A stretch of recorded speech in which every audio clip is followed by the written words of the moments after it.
Welcome to சின்னக்கா சமையல். இன்றைக்கி பாருங்கள், உருளைக்கிழங்கெல்லாம் கட் பண்ணி எடுத்து அதை ஒரு விசில் விட்டு வேக வச்சு எடுத்துக்கிட்டேன்.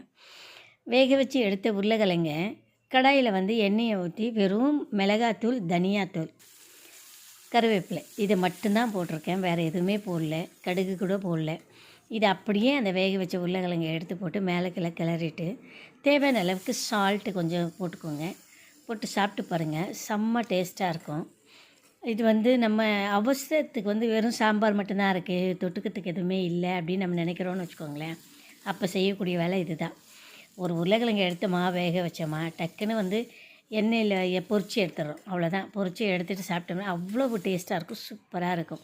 வெறும் மிளகாத்தூள், மல்லித்தூள், ஒரு கருவேப்பிலை இது வச்சு செஞ்சுருக்கிறேன்.